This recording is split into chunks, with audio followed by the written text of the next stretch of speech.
आपले 70 ते 75चे मराठवाड्यातले दिवस आपण एका जनरेशनचे, पण तू वयाने मोठा आणि मराठवाड्यातल्या युवकांमध्ये सगळं जागृती जी निर्माण केली संघर्ष करण्याची, त्या काळातला तू स्टार होतास. खरं तर तू वैद्यक शिक्षण घेत होता, MBBS होत होता. मला तेव्हाच्या तुझ्या मोठ्याल्या सभाही आठवतात.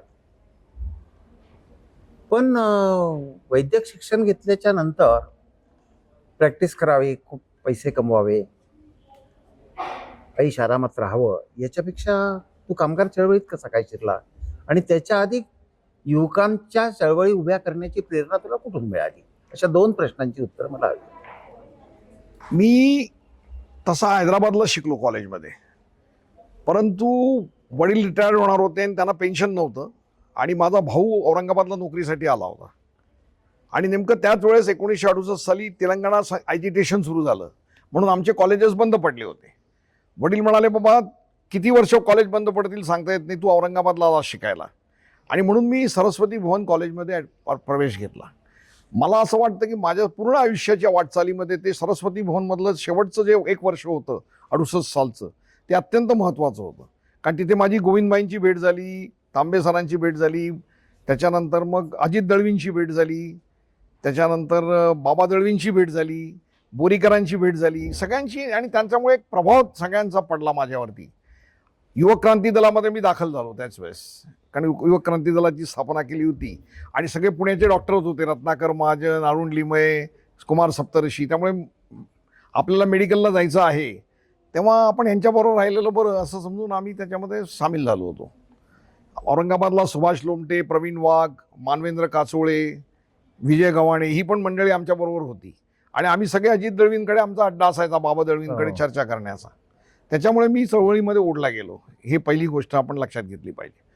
दुसरी गोष्ट महत्त्वाची म्हणजे डिबेटर असणं हे अनेक गोष्टींसाठी आवश्यक असली समजलं जायचं. म्हणजे नाटकात काम करण्यासाठी मी नाटकात कामं केली, डिबेटर म्हणून मला नाटकात घेतलं होतं. ॲक्टर म्हणून मी कसा होतो आय डोंट नो, पण तो डिबेटर चांगला भाषण करतो, सभाधीटपणा आहे, त्यामुळे हा घाबरणार नाही म्हणून आम्हाला नाटकात घेण्यात आलेले. त्यामुळे अनेक नाटकात मी कामं केली आणि चळवळीमध्ये पण त्याच्यामुळे मला महत्त्व मिळत गेलं की माझं भाषण चांगलं करतो म्हणून हा मनुष्य. आणि त्या काळात निवडणुका व्हायच्या विद्यार्थ्यांच्या. आणि मग त्यामुळे वैद्यकीय महाविद्यालयामध्ये युवक क्रांती दलातर्फे मी जनरल सेक्रेटरीची निवडणूक लढवली आणि मी निवडून आलो. आणि त्याच्यामुळे मेडिकल कॉलेजचा सेक्रेटरी म्हणून एक प्रभाव पडलेला होता विद्यार्थ्यांवर. आणि त्याच्या अशा सगळ्या गोष्टींमुळे मी विद्यार्थी चळवळीत ओढला गेलो. त्यामुळे माझ्या दृष्टीने ती अत्यंत महत्त्वाची अशी गोष्ट होती.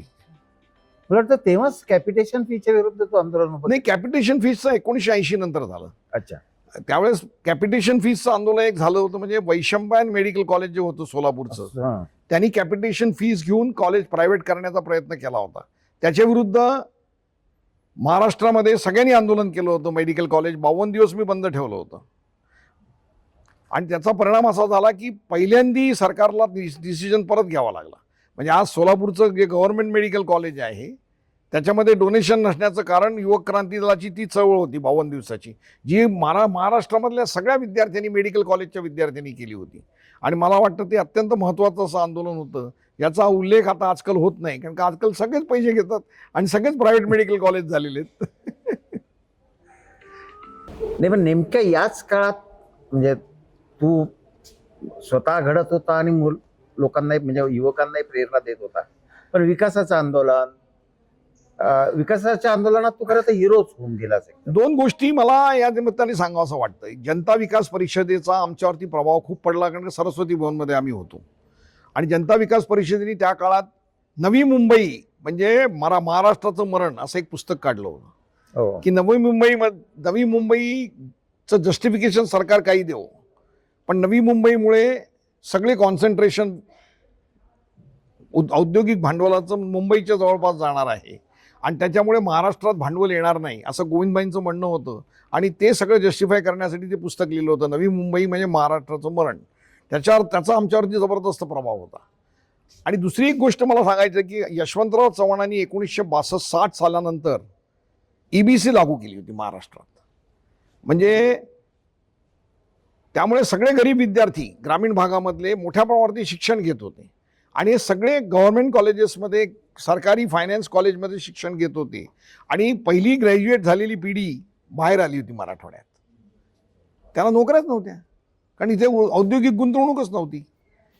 आणि त्यामुळे मला असं वाटतं की आम्ही जो मराठवाड्याच्या औद्योगिक विकासाचा मुद्दा घेऊन आंदोलन करण्याचा प्रयत्न केला, वसमतमध्ये गोळीबार झाला आणि म्हणजे ह्या दोन गोष्टी म्हणजे जनता विकास परिषदेचं काम आणि मराठवाड्यामधली भौतिक परिस्थिती ही विद्यार्थी आंदोलनासाठी योग्य होती.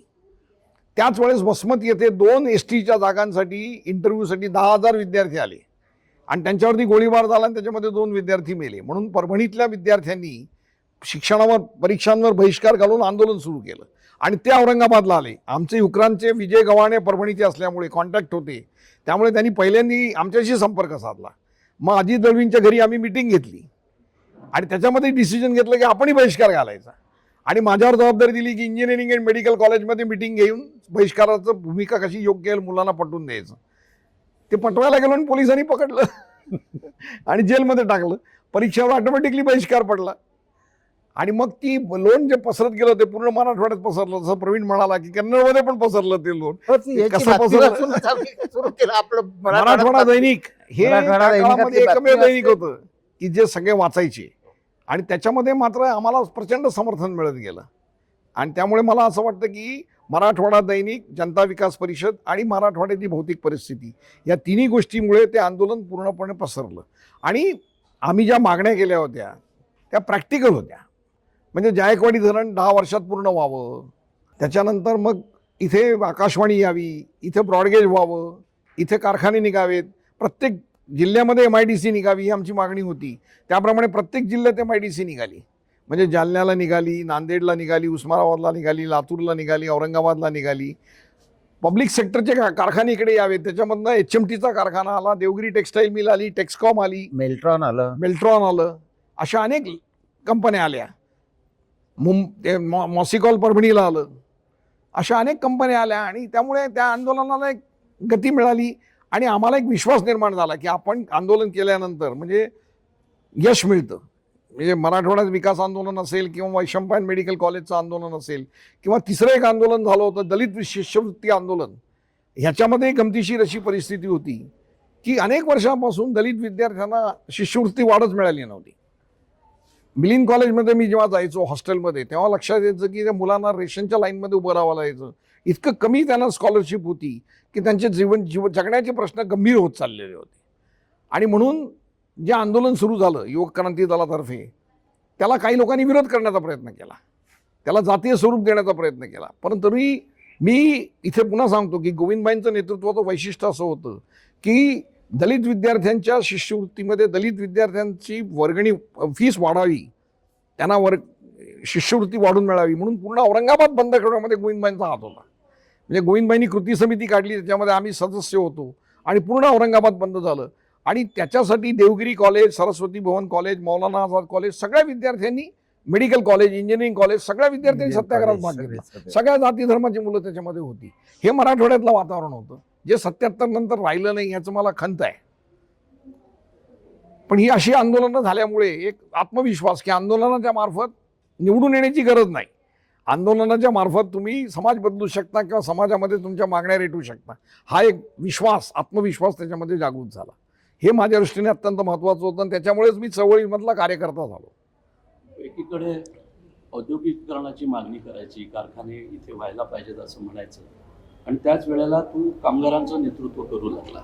तर औद्योगिकरण आणि कामगारांचं हित याच्यात काही संघर्ष उद्भवतो. त्याच्यामध्ये 2 गोष्टींचा मला उल्लेख करावा वाटेल की मेडिकल कॉलेजमध्ये म्हणजे मेडिकल कॉलेजमध्ये असताना मी सिडकोमध्ये राहायला गेलो तेव्हा मला हर्सूलमध्ये शेती क्षेत्रामध्ये काम करणारी काही लोक भेटले की ज्यांना नोकरी मिळाली होती पण परमनंट नव्हते. ते आता वर्षानुवर्ष लोकांना राबवून घेणं रोजंदारीवरती हे चुकीचं आहे असं माझं मत असल्यामुळे त्याच्यामध्ये मी आंदोलन केलं आणि त्यांना परमनंट करण्यासाठी मागणी केली. कृषी विद्यापीठाचे ते सेवक होते आणि त्यांना ते परमनंट करावे लागले. म्हणजे कायदे होते फक्त ते अंमलात कोणी कायदे माझ्या लक्षात असं यायला लागलं की कायदे आहेत पण अंमलबजावणीच होत नाही, किमान वेतन आहे पण त्याची अंमलबजावणी होत नाही. मग कोणीतरी त्यांना संघटित करून मागणी केली पाहिजे. कामगार मागणीच करत नव्हते म्हणून हे संघटितरित्या त्यांना मागणी करायला लावली. त्याच वेळेस दुसरी एक घटना जी घडली की औद्योगिकरण झाल्यानंतर बऱ्याचशा फॅक्टरीज मुंबई पुण्याकडनं इकडे आल्या. त्याच्याबरोबर त्यांच्या युनियन्सही आल्या. म्हणजे दत्ता सामंतांची युनियन सेंट्रॉनमध्ये आली, इतर ठिकाणी आली, आणि कारखाने लाल निशाणच्या युनियन्स आल्या. आणि कारखाने त्या युनियनच्या ॲक्टिव्हिटीमुळे, कारण की त्यांच्या मागण्या काय असायच्या, जे पुणे मुंबईला पगार मिळतो तो आम्हाला मिळाला पाहिजे, आणि त्याच्यामुळे कारखाने बंद पडायला लागले. आणि मग गोविंदभाई वी डी देशपांडे हे जे मराठवाड्याचे नेते होते त्यांनी सांगितलं की हे काही बरोबर नाही.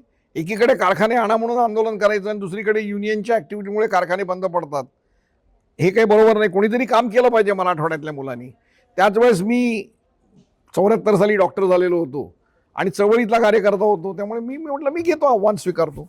आणि म्हणून मी कामगार क्षेत्रामध्ये राहायला गेलो, तिथेच दवाखाना काढला आणि कामगारांची डॉक्टर म्हणून संपर्क साधला आणि त्यांच्या युनियन्स बांधायला सुरुवात केली. आणि बंद पडलेली सेंट्रॉन फॅक्टरी, बंद पडलेली प्रकल्प फॅक्टरी, बंद पडलेली नॅशनल रोलिंग मिल, ह्या सगळ्या फॅक्टऱ्या सुरू केल्या परत कामगारांना घेऊन, युनियन्स बांधून. आणि त्याच्यामुळे मला असं वाटतं की एक वातावरण बदलायला मदत झाली. आणि मराठवाड्यामध्ये नंतर मग चिकलठाण्यामध्ये फॅक्टऱ्या खूप आल्या, मग वाळूजला आल्या, मग हळूहळू तो विकासाची प्रक्रिया म्हणजे मराठवाड्यामधले औरंगाबाद हे औद्योगिक क्षेत्र म्हणून प्रसिद्ध व्हायला लागलं. युवक क्रांती दलाचा लोकशाही समाजवाद सोडून भारतीय कम्युनिस्ट पक्षाचा विचार स्वीकारणं, ह्याच्यात काही वैचारिक तात्विक कमतरता आढळली का अधिक काही वेगळं स्वतंत्रपणे करता येईल असं? आता मराठवाड्याचं वातावरण याला कारणीभूत आहे असं मला वाटतं. मराठवाड्यामधले जे कम्युनिस्ट पुढारी होते, चंद्रगुप्त चौधरी असतील, हबीबुद्दीन असतील, करुणा चौधरी असतील, वी डी देशपांडे असतील, हे कम्युनिस्ट असले तरी त्यांना मराठवाड्यातल्या सगळ्या राजकीय पक्षांना बरोबर घेऊन आंदोलन करण्याची सवय होती. म्हणजे विशेषतः मराठवाडा जनता विकास परिषद असेल, निजामाच्या स्वातंत्र्य चळवळीत असल्यामुळे स्वातंत्र्य लढ्यामध्ये देखील त्यांना सगळ्यांबरोबर काम करण्याची सवय होती. म्हणजे मराठवाडा प्रजा परिषद वगैरे जी होती, सेलूला वगैरे झालेली, त्याच्यामध्ये लोक असायचे. त्यामुळे मला पण ते असे कधी आक्रमक नव्हते. म्हणजे जसे मुंबई पुण्याला मी गेल्यानंतर लक्षात येतं की समाजवादी आणि कम्युनिस्ट एकमेकांकडे बघायचे पण नाहीत, तसं वातावरण आपल्याकडे कधीच नव्हतं. म्हणजे आंबेडकर चळवळ असेल, कम्युनिस्ट चळवळ असेल, समाजवादी चळवळ असेल, एकमेकांना समजून घेऊन एकमेकांना मदत करून पुढे जायचं असं वातावरण होतं. आणि त्याचा मला वाटतं प्रभाव झाला. युक्रांतमधनं कम्युनिस्ट पक्षामध्ये जायला मला काही मराठवाड्यात काही त्रास झाला नाही. म्हणजे कम्युनिस्टांनी पण असं विचारलं नाही की तू समाजवादी होतास आमच्याकडे कसा आलास, आणि समाजवादींनी पण मला विचारलं नाही की तू कम्युनिस्टांमध्ये का जातोस.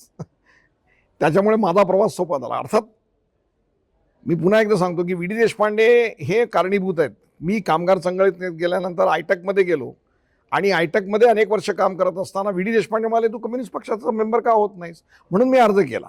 76 साली अर्ज केला आणि 78 साली मला मेंबरशिप दिली.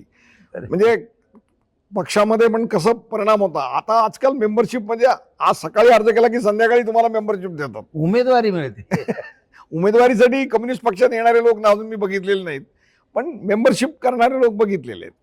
पण याच काळामध्ये एक बदल असा होत गेला की तो जो सगळा काळ होता कामगार चळवळीचा आणि एक विकासाच्या आंदोलनाचा, तो विकास म्हणजे औद्योगिकरण, पण ते वातावरण नंतर बदलत गेलं. त्याच्यामुळे कामगार चळवळ क्षीण होत गेली का? नाही, मला वाटतं त्याच्यामुळे थीन होते असं नाही. 1984 नंतर जे नवीन आर्थिक धोरण आलं त्याच्यामध्ये जी एक फायनान्शियल सेक्टर म्हणजे वित्तीय क्षेत्राचा प्रभाव वाढत गेला. म्हणजे अनेक मराठवाड्यामधल्या चांगल्या कंपन्या चालणाऱ्या GGTKP सारखी कंपनी, एलोरा स्टील सारखी कंपनी ह्या पब्लिक लिमिटेड झाल्या. आणि पब्लिक लिमिटेड झाल्यानंतर तो ओव्हर सबस्क्राईब झाल्यानंतर इश्यू कंपन्या बंद पडल्या. म्हणजे कंपन्या बंद पाडण्याचं एक टेक्निक मालकांनी स्वीकारलं. पैसा महत्वाचा झाला. उत्पादन करून पैसा कमवायला पाहिजे किंवा कमवता येतो ही धारणाच कमी झाली, संपली. कंपनी काढून लोन घेऊन पैसे कमवता येतात असा एक नवीन मला गमतीशीर मला एका उद्योगपतींनी सांगितलं होतं की कंपनी काढायची तर काय करायचं, पैसे घेऊन म्हणाले मराठवाड्यातल्या कुठल्या तरी शहरात यायचं, तिथे DSP कलेक्टर यांच्याबरोबर जेवण करायचं आणि पार्ट्या द्यायच्या, वर्तमानपत्रात तुमची बातमी कशी येईल तुमची हे करायचं. म्हणजे मग तुम्हाला कुठलीही बँक कर्ज देते आणि मग कंपनी काढायची आणि ती बंद करायची, सबसिडी घ्यायची सरकारची. ते मग त्याचं म्हणणं की ते सबसिडी घ्यायची, सगळंच करायचं. हा प्रकार माझ्या लक्षात यायला लागला आणि त्यामुळे मराठवाड्यामध्ये चालू कंपन्यांपेक्षा बंद कंपन्यांची संख्या जास्त दिसते. म्हणजे गंमत अशी की ट्रेड युनियन म्हणून आम्ही सरकारलाच नियम केला की कामगार कायदे सरकारची परवानगी घेतल्याशिवाय कारखाने बंद करता येत नाही. पण मालक लोकांनी त्याच्यावरती मार्ग शोधून काढला. पाण्याचे पैसे भरायचे नाहीत म्हणजे पाणी कटतं, लाईटचे पैसे भरायचे नाहीत म्हणजे लाईट कटतो, मग कारखाना कसा चालणार? कामगारांना पगारच द्यायचे नाही 6-6 महिने 7-7 महिने. मग तुम्ही भांडण करा, संप करा, त्यांना कारखानाच चालवायचा नसल्यामुळे संपाचा काही परिणामच व्हायचा नाही. आणि त्यामुळे अशा पद्धतीने कारखाने बंद करण्याची एक अशी फार मोठी कॉम्पिटिशनच सुरू झाली. षडयंत्र सुरू झालं त्याचं 1985 नंतर. त्यामुळे मराठवाड्याचं औद्योगिकरण म्हणजे मराठवाड्यामधल्या बंद कामगारांना घेऊन आंदोलन करणं असं चित्र निर्माण झालं. हे साधारणतः 1999 पर्यंत चित्र कायम होतं. कम्युनिस्ट पार्टी ऑफ इंडियाला 100 वर्ष झाली.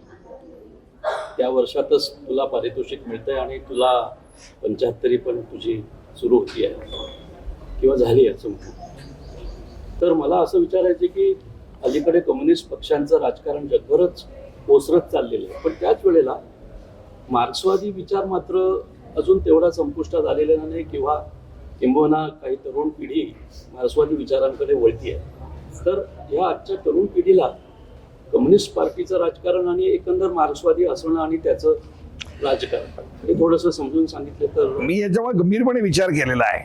पहिली गोष्ट एक लक्षात घेतलं पाहिजे की 1917 साली सोव्हिएट युनियनची क्रांती झाल्यानंतर जगामध्ये त्या काळात कामगारांची आंदोलनं होत होती आणि मालक वर्गाचा असा आग्रह असायचा की कामगारांचं युनियन्सना मान्यता देणं म्हणजे बाजारपेठेत हस्तक्षेप आहे. त्यामुळे आम्ही औद्योगिकरणाला त्याचा विरोध होता, त्यामुळे त्यांचा युनियनला मान्यता द्यायला विरोध होता. पण सोव्हिएट युनियनमध्ये कामगारांनी क्रांती करून राज्य ताब्यात घेतल्यानंतर त्यांचा विचार हळूहळू बदलायला लागला. लीग ऑफ नेशन त्यांनी कायम केली, ILO कायम केली. या ILO कायम करण्याच्या प्रक्रियेमुळे जगभर कामगार आंदोलन पसरलं. म्हणजे भारतामध्ये देखील आयटक या 1920 साली कामगार पहिल्या राष्ट्रीय कामगार संघटनेची निर्मिती ही ILO मध्ये कोणाला पाठवायचं या मुद्द्यावर झालेली आहे, हे मी प्रकर्षाने सांगू इच्छितो. त्यानंतर 1929-30 साली फार मोठी जनरल एक मंदीची लाट आली की ज्याच्यामुळे ज्याचं प्रेडिक्शन मार्क्सनी केलं होतं की भांडवलशाही संकटात टाकणार. आणि त्याच्यामधनं बाहेर येण्यासाठी मग भांडवलशाहीने लोककल्याणकारी राजवट स्वीकारली. दुसरीकडे फॅसिझम पण आला, हे आपण लक्षात घेतलं पाहिजे. आपण फक्त त्या फॅसिझमची आठवण करत नाही कारण का फॅसिझमचा पराभव झाला होता 45 साली म्हणून. परंतु भांडवलशाही संकटात असल्यानंतर फॅसिझमची निर्मिती होते हे 1932 साली सिद्ध झालेलं आहे. आणि त्यामुळे परत आता फॅसिझम परत येतो आहे आणि भांडवलशाहीचं संकट वाढत चाललेलं आहे, हे मुद्दामून मी आज सांगू इच्छितो. आणि कारण का तू उल्लेख केलास की मार्क्स का परत येतोय, तर मार्क्स भांडवलशाही जेव्हा संकटात येते तेव्हा मार्क्सशिवाय पर्याय नाही. म्हणजे ज्यांना भांडवलशाहीला पर्याय शोधायचा आहे त्यांना मार्क्सकडे गेल्याशिवाय पर्याय नाही, अशी परिस्थिती आहे. आणि त्यामुळे मार्क्सवाद हा प्रस्तुत ठरतोय, परंतु मार्क्सवादाला मांडणारा कम्युनिस्ट पक्ष मात्र प्रस्तुत ठरत नाही. अशा एका विचित्र परिस्थितीत आपण सापडलेलो आहोत. त्याचं कारण काय असा मी अभ्यास करण्याचा प्रयत्न केला. तेव्हा माझ्या लक्षात असं आलं की दोन गोष्टी. मी सोव्हिएट युनियनचा उल्लेख केला. कम्युनिस्ट पक्षांनी आपलं ऐतिहासिक कार्य काय तर सोव्हिएट युनियनला डिफेंड करायचं असं ठरवलं आणि ते योग्य होतं असं माझं मत आहे. कारण का सोव्हिएट युनियन हा भांडवलशाहीला पर्याय आहे आणि जगामध्ये नवस्वतंत्र देश होण्यासाठी सोव्हिएट युनियननी केलेली मदत आपल्याला कधीच विसरता येणार नाही. जोपर्यंत समाजवादी जग होतं तोपर्यंत लोककल्याणकारी राजवटीचं गरज भांडवलशाहीला वाटत होती. 1992 साली सोव्हिएट युनियन आणि समाजवादी राजवटीचा अस्त झाल्यानंतर त्यांना आता त्याची गरज वाटत नाही. त्यामुळे लिबरलिझम मागे पडलेलं आहे, लोककल्याणकारी राजवट संपलेली आहे. आणि चीनबद्दल मग काय म्हणजे? पुन्हा एकदा सांगतो की चीन हा राष्ट्रीय कम्युनिस्ट आहे असं माझं मत आहे. कारण का चीननी कधी आंतरराष्ट्रीय पातळीवरती भांडवलशाहीला विरोध करण्यासाठी जी सोव्हिएट युनियननी कामं केलेली आहेत तशा प्रकारची कामं त्यांनी केली नाही. आता ते करणार आहेत. आता वन बेल्ट वन रोड वगैरे आणून ते करायचा प्रयत्न करत आहेत, कारण आता त्यांची परिस्थिती बदललेली आहे. परंतु चीननी कधीच आंतरराष्ट्रीय पातळीवरती ज्या भूमिका घेतल्या त्याचा भांडवलशाहीला फारसा त्रास झाला नाही. म्हणजे विशेषतः 1960 नंतर त्यांनी सोव्हिएट युनियनच्या विरोधी भूमिका घेतली. म्हणजे 62 साली भारतावरती जो हल्ला झाला त्याचंही कारण मला वाटतं भारत आणि रशियाची जी मैत्री व्हायला लागलेली होती त्याला झटका देणं हे त्यांचं काम होतं. म्हणून त्यांनी हल्ला केला आणि विजय होत असताना ते परत का गेले, ते ह्याचं उदाहरण तेच आहे. याचं कारण मला वाटतं तेच आहे असं माझं समज आहे. अर्थात त्याच्यामध्ये मी जास्त जाणार नाही, पण मला एवढंच म्हणायचं आहे की भारतामध्ये मी सतत एक भूमिका मांडत आलेलो आहे की आजची जी पिढी आहे ती त्या पिढीला Ambedkar, Mahatma Phule, Mahatma Gandhi, Martin Luther King, Lenin, Marx या सगळ्यांच्या खांद्यावर आम्ही उभे आहोत. या सगळ्यांमध्ये कॉमन काय आहे? कॉमन हे आहे की माणूस केंद्रित व्यवस्था असली पाहिजे, हे त्यांच्यामध्ये कॉमन गोष्ट आहे. आणि म्हणून माणूस केंद्रित व्यवस्था कशी येईल याच्यासाठी कम्युनिस्ट पक्षाने काम केलं पाहिजे असं माझं मत आहे, आणि त्या दृष्टीने मी प्रयत्न करतोय. नुसतंच कम्युनिस्ट पक्षाने नाही तर सगळ्याच ज्यांना पर्याय निर्माण करायचा आहे. त्यामुळे मी समाजवाद आणि भांडवलशाही असे शब्द वापरत नाही जनरली कुठेही भाषणात. मी काय म्हणतो, नफ्यासाठी सगळ्या गोष्टी करणं म्हणजे भांडवलशाही, आणि माणसासाठी सगळ्या गोष्टी करणं म्हणजे समाजवाद. आणि म्हणून माणूस केंद्रित व्यवस्था निर्माण करणं आणि नफा केंद्रित व्यवस्थेला हरवणं हे मला वाटतं आजचं सर्वात मोठं चॅलेंज आहे असं मला वाटतं. आणि त्याच्यासाठी आपल्याला मग गांधी, आंबेडकर, फुले, मार्क्स, लेनिन सगळ्यांची मदत घ्यावी लागेल. तू एक विद्यार्थी नेता, एक डॉक्टर, कामगार चळवळ, राजकारण, या याच्यातली तुझ्या आवडीची भूमिका कोणती आहे? माझ्या आवडीची भूमिका समाजकारण हीच आहे. मी डॉक्टर झालो ते लोकांची सेवा करता यावी म्हणून झालो, पण लोकांची सेवा करता करता मला लक्षात आलं की सेवा करणं म्हणजे फक्त मलमपट्टी करणं आहे, उपचार नाही. मग उपचार करायचे असेल तर तुम्हाला राजकारण केलं पाहिजे, आणि राजकारण करताना असं लक्षात आलं की राजकारण करायचं असेल तर समाजकारण तितकंच महत्त्वाचं आहे. कारण का समाजामध्ये मार्क्सने असं विचार व्यक्त केला होता की समाजात दोनच वर्ग असतील, एक कामगार आणि एक भांडवलशाह. परंतु ती औद्योगिक क्रांतीची झपाट्याने बदलत गेली, आणि आता असं लक्षात आलेलं आहे की अशी परिस्थिती येणं शक्य नाही. उत्पादन करणारे कामगार असतील, त्यांना घेऊन नफा कमवणारे भांडवलदार असतील, परंतु त्या उत्पादनाचा वापर करणारे गिराईक पण असतील, आणि त्या उत्पादनाचं डिस्ट्रीब्युशन करणारे वर्ग पण असेल, व्यापारी वर्ग पण म्हणतो. त्यामुळे सर्वसमावेशक चळवळ कशी करता येईल याचा विचार केला पाहिजे.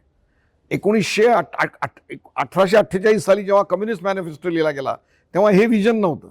विजन असं होतं की एकीकडे कामगार असतील आणि दुसरीकडे भांडवलदार असतील, आणि जमीनदारीचा पराभव करायचा आहे, आणि म्हणून कामगार वर्ग हा उदयाला येणारा वर्ग आहे, म्हणून कामगार वर्गाला संघटित करून आपण समाज बदलू शकतो, ही कम्युनिस्टांची धारणा राहिलेली आहे.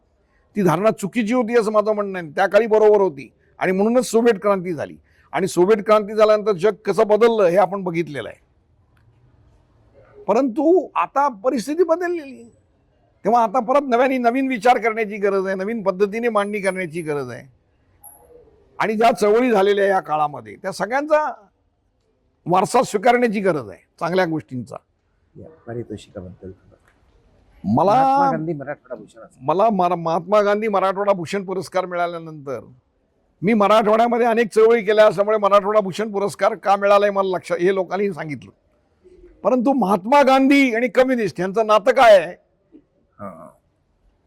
विरोधाचं नातं असताना तुम्हाला महात्मा गांधी मिशननी पुरस्कार कसा दिला आणि महात्मा गांधींच्या नावाचा पुरस्कार तुम्हाला कसा मिळतो? तर ह्याच्यामध्ये माझी भूमिका अशी आहे की महाराष्ट्रामध्ये गांधी, मार्क्स, आंबेडकर अशी 6 मोठी वैचारिक संमेलनं मी घेतलेली आहेत. आणि मी आधीच म्हटल्याप्रमाणे की ह्या तिघांमध्ये कॉमन काय आहे? मनुष्य केंद्रित समाज, मनुष्याचा विकास म्हणजे समाजाचा विकास, ही त्यांची तिघांची धारणा होती. आणि म्हणून मला त्यांच्यामध्ये विरोध दिसत नाही. रावसाहेब कसबे तर ह्या एक्सटेंटपर्यंत गेलेले आहेत की महात्मा गांधींचा खून त्यांनी समाजवाद स्वीकारायला सुरुवात केली म्हणून करण्यात आला, इथपर्यंत गेलेले आहेत. मला माहिती नाही, मला वाचलं पाहिजे ते. मी पुस्तक जरी ते स्वतः छापलं असलं तरी त्यांचे पुरावे अजून तपासले पाहिजेत. कारण का महात्मा गांधी ज्या काळात चळवळ करत होते त्या काळामध्ये कम्युनिस्टांच्या विषयी त्यांची काय, हिंसेसंबंधी त्यांची काय भूमिका होती हे आपल्याला माहिती आहे. हिंसेनी समाज बदलू शकतो का? खरं म्हणजे कम्युनिस्ट पक्षात ह्याची चर्चा खूप झालेली आहे. तेलंगणाच्या सशस्त्र क्रांतीनंतर कम्युनिस्टांनी 1952 साली भूमिका बदलली आणि निवडणूक लढवली आणि यश मिळवलं. त्याच्यानंतर कम्युनिस्ट पक्षाने, भारतातल्या कम्युनिस्ट पक्षाने भारतामध्ये क्रांती ही लोकशाही मार्गानेच होईल स्वीकारलेलं आहे. हे 1958 साली अमृतसर कॉन्फरन्समध्ये स्वीकारलेलं आहे. परंतु भांडवलशाही त्याचा उल्लेख करणार नाही. आणि अनेक कम्युनिस्ट देखील ही ही वास्तवता मान्य करण्यात कमी कमी पडलेले आहेत किंवा लोकांपर्यंत मांडत नाहीत. कारण का जे लोक कम्युनिस्ट पक्षाकडे आकर्षित झालेले आहेत ते क्रांतीच्या भावनेने प्रेरित झालेले आणि समाज झटकन बदलला पाहिजे, एका झटक्यात बदलला पाहिजे अशा पद्धतीने आकर्षण झालेले आहेत. आता 2 गोष्टी लक्षात आलेल्या आहेत की असा झटकन समाज बदलत नसतो. नंबर 2, 1952 साली कम्युनिस्ट पक्षाने घेतलेली भूमिका किती बरोबर होती हे आताचं जे नक्षलवाद्यांची परिस्थिती झाली होत चाललेली आहे त्याच्यावरून लक्षात येईल की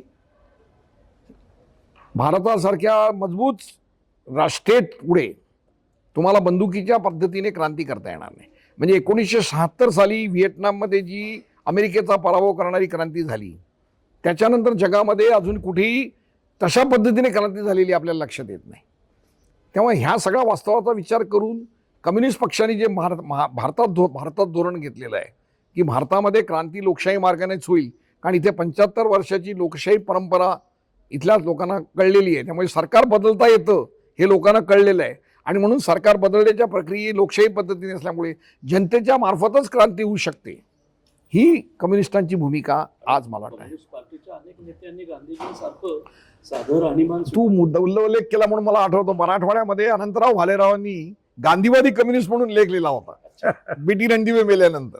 अच्छा. आणि ते म्हणत होते की गांधींचं म्हणणं होतं की साधी राणी उच्च विचारसरणी हे तंतोतंत कोणी अंमलात आणलं असेल तर कम्युनिस्टांनी अंमलात आणलं. सगळ्या कम्युनिस्ट पुढाऱ्यांची त्यांनी नावं दिली होती की इतके साधे राहतात आणि इतके स्वतःचे कपडे स्वतः धुणं, स्वतःचं पांघरूण स्वतः घालणं, स्वतःचं ताट स्वतः धुणं, अशा अनेक गोष्टी ते करतात. म्हणजे कॉम्रेड बर्धनसारखा मोठा पुढारी देखील कॅन्टीनमध्ये स्वतःचं ताट स्वतः साफ करत होता हे मी बघितलेलं आहे. म्हणून गांधी आणि मार्क्स यांच्याबद्दल विचार करताना लोक गांधीवादी असणारे कम्युनिस्ट हिंसा आणि हिंसेकडे बघण्याचा दृष्टिकोन एवढाच मला वाटतं फरक गांधी आणि कम्युनिस्टांमध्ये आहे असं मला वाटतं.